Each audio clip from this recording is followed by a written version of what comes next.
How do you challenge an incorrect or unjustified parking fine? I'm Barrister Daniel Barnett, a practising barrister and the presenter of the Legal Hour on LBC Radio, and I'm putting together a series of films to guide you through the appeals process, a sort of sat-nav for justice. If you're not already subscribing to this channel for Legal Explainer videos, please do subscribe and click the notification bell underneath. In this video, I'm looking at councils which generate millions of pounds from motorists every year, but it doesn't have to be that way, because this is your guide to challenging council parking tickets.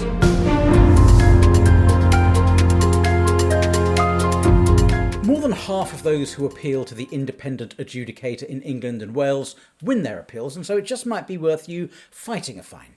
First, you need to establish what sort of ticket has been issued. Is it from an official body, such as a local authority, or is it from a private parking enforcement company? Private enforcement tickets look very similar to council tickets, but the way of dealing with them is very different.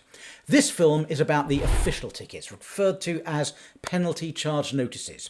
These will include the name of the issuing authority, the local authority or Transport for London. If it's not a council ticket, you'll need to look at my video on how to challenge a private parking ticket, which you'll find here.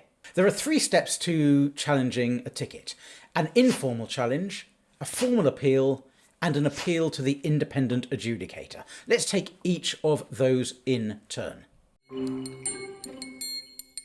If you've had a penalty charge notice, known as a PCN, placed on your windscreen, step 1 is to challenge the fine informally. Now, you need to do this within 14 days.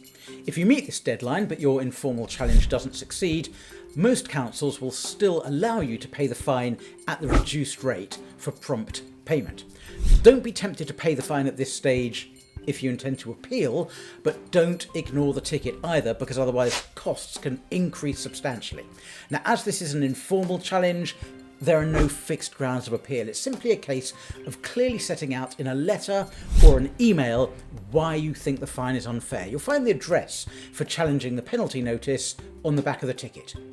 It's worth noting a 10-minute grace period for motorists was introduced in 2015. Section 2, subsection 3 of the Civil Enforcement of Parking Contraventions, England General Amendment Regulations 2015, all the links are in the notes below, by the way, states, and I quote, "No penalty charge is payable for the contravention where the vehicle has been left beyond the permitted parking period for a period not exceeding 10 minutes. So if you parked your car legally in a designated parking bay, not a yellow line, you should be given a 10-minute dispensation after permitted parking ends.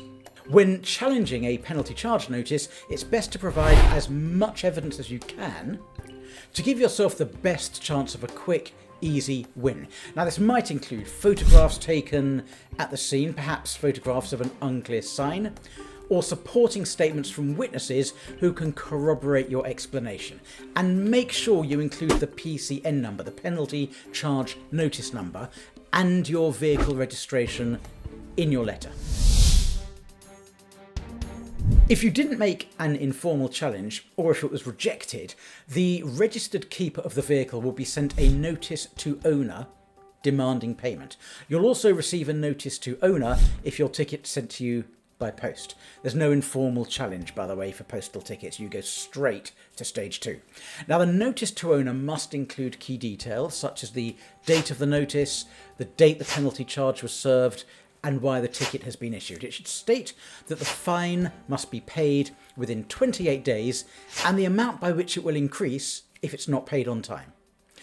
A notice to owner has to be sent within 6 months of a ticket being issued in order to be valid. Once the notice to owner has been received, you have to pay the fine or appeal within 28 days, or else the charge could go up by 50% and the chance to appeal is lost. Now, to appeal, you simply fill out all the details required, including the grounds for appeal. But you might need to write a separate letter if there's insufficient space for you to put your case properly. You'll need to include all the evidence you previously provided at the informal stage, so assuming you went through that stage, because copies of your evidence aren't retained between informal and formal appeal stages. Once you've submitted your appeal, The council has 56 days to respond, and if it doesn't, you win by default. If your formal appeal is unsuccessful, you'll be sent a notice of rejection of representations and a notice of appeal form, which paves the way for a challenge to an independent adjudicator at the Traffic Penalty Tribunal. The link to their website's in the show notes below. If your ticket was issued in London, it's a slightly different procedure. Rather than the Traffic Penalty Tribunal, you'll be appealing to the Environment and Traffic Adjudicators. And there are separate tribunals for Scotland and Northern Ireland. Again, links below. If you choose to appeal to the independent adjudicator, you'll lose your discount for early payment, so it might not be a straightforward choice. Only appeal rather than paying and taking advantage of the discount if you think you have proper grounds for appealing. Costs can be awarded against you if the adjudicator thinks you've been totally unreasonable or, as the law puts it, vexatious or frivolous, but that's really, really rare. When deciding whether or not to appeal to the independent adjudicator, it's worth knowing that it's free, it's worth knowing you don't have to attend in person. There is the option of a personal hearing, but it's usually unnecessary. And according to the Traffic Penalty Tribunal, 90% of appeals are dealt with online and 3/4 of them are dealt with in less than a month. You'll have to provide the same evidence all over again, I'm afraid, because the adjudicator won't see what was previously submitted. And if this appeal fails, what next? Well, it's probably time to pay up within 28 days, or the fine could increase by 50%. But there could be what's referred to as mitigating circumstances. If so, your appeal is technically dismissed, but the adjudicator can rule there are compelling reasons why the fine shouldn't be paid. The council can't be forced to waive the ticket, but they may be asked to consider waiving it. They have 35 days to respond, or again, you win by default.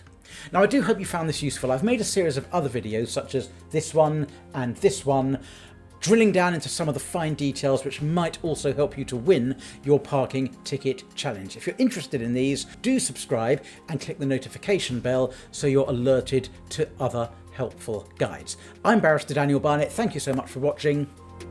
Bye bye.